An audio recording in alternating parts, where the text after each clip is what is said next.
نحمدہ و نصلی علی رسولہ الکریم، اما بعد۔ شیخ صالح العثیمین رحمۃ اللہ علیہ سے ہماری زندگیوں کے متعلق ایک سوال کیا جا رہا ہے، جو ہمارے معاشرے کے اندر شادی کی رسومات ہیں اور شادی سے پہلے کے جو لڑکی اور لڑکے کے تعلقات ہیں وہ کس طرح ہونے چاہیے، اس کے بارے میں سوال کیا جا رہا ہے۔ ہم آپ کو اس سوال اور اس کے جواب کی طرف لے کے چلتے ہیں، جو کہ کتابی شکل میں ہمارے پاس موجود ہے۔ سوال ان تعلقات کے بارے میں کیا حکم ہے۔ شادی سے پہلے جواب: شادی سے پہلے اگر سائل کی مراد رخصتی سے پہلے نکاح کے بعد ہے تو اس میں کوئی حرج نہیں ہے، کیونکہ عقد نکاح ہی سے عورت بیوی بن جاتی ہے۔ معنی یہ ہوتی ہے کہ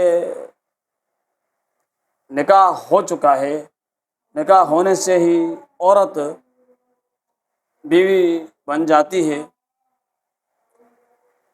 خواہ رخصتی کے مراحل ابھی طے نہ ہوئے ہوں، اور اگر اس سے پہلے، اس سے مراد منگنی کے دوران، نکاح سے پہلے یا اس سے بھی پہلے کے تعلقات، یہ تو حرام ہے۔ یعنی معنی منگنی ہونے سے پہلے کے تعلقات اور منگنی ہونے کے بعد کے تعلقات، شیخ رحمہ اللہ فرماتے ہیں کہ یہ لڑکے اور لڑکی کے لیے جائز نہیں ہے، کیونکہ انسان کے لیے یہ جائز نہیں کہ وہ کلام یا نظریہ خلوت کے ساتھ کسی بھی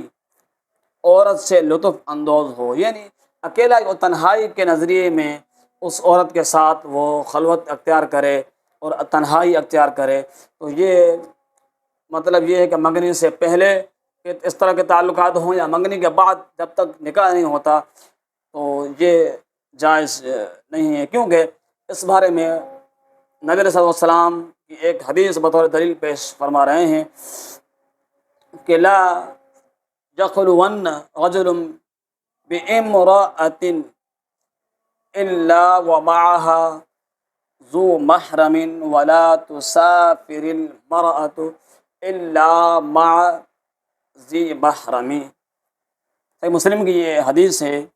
کوئی بھی مرد کسی عورت کے ساتھ اس کے محرم کے بغیر خلوت اختیار نہیں کر سکتا۔ یعنی کوئی بھی اگر کسی کے گھر پہ جاتا ہے، ایک شخص غیر محرم ہے اور اس کے گھر پہ کوئی محرم موجود نہیں ہے، کوئی محرم موجود نہیں ہے اس کے گھر پہ، اور وہ عورت نامحرم ہے، اکیلی ہے، محرم گھر میں موجود نہیں ہے، یہ شخص جاتا ہے اس کے ساتھ تنہائی اختیار کرتا ہے، یہ جائز نہیں ہے۔ اللہ کے پیغمبر نے اس حوالے سے منع فرمایا ہے۔ اس بات سے حاصل کلام یہ ہے کہ اگر یہ میل اور جول عقد نکاح کے بعد ہو، یعنی نکاح ہو گئی، ابھی رخصتی نہیں ہوئی، نکاح ہو چکا ہے، رخصتی نہیں ہوئی، تو نکاح ہونے کے بعد رخصتی سے پہلے آپ اس کے ساتھ، اس عورت کے ساتھ بات کر سکتے ہیں، خلوت اختیار کر سکتے ہیں، اس میں کوئی حرج نہیں ہے۔ اگر یہ عقد نکاح سے پہلے ہے، یعنی نکاح پڑھنے سے پہلے ہے اور منگنی اور قبول کے بعد ہے، تو یہ ناجائز ہے۔ یعنی منگنی خالی اس عورت کو چنا گیا ہے، اس کے ساتھ نکاح کیا جائے گا فلاں مرد کا، اور منگنی ہو گئی، اس کے بعد تنہائی کے تعلقات اگر آپ اختیار کرتے ہیں تو یہ ناجائز ہیں، کیونکہ وہ عورت اس کے لیے اس وقت حرام ہوتی ہے جب تک اس کے ساتھ اس کا نکاح نہیں ہوتا، اس وقت تک وہ مرد اس کے لیے اجنبی ہوتا ہے۔ اللہ تعالی شادی کے معاملات دین اسلام کے سنت کے مطابق ہم مسلمانوں کو سمجھنے کی توفیق عطا فرمائے اور اس پر عمل کرنے کی توفیق عطا فرمائے۔ اللہ تعالی ہمارے نوجوانوں کو بھی صحیح معنی میں ان مسائل کو سمجھنے اور سیکھنے اور ان مسائل کے حوالے سے علم حاصل کرنے کی توفیق عطا فرمائے۔ ھذا ما عندي وما توفیقی الا باللہ، والسلام علیکم ورحمۃ اللہ وبرکاتہ۔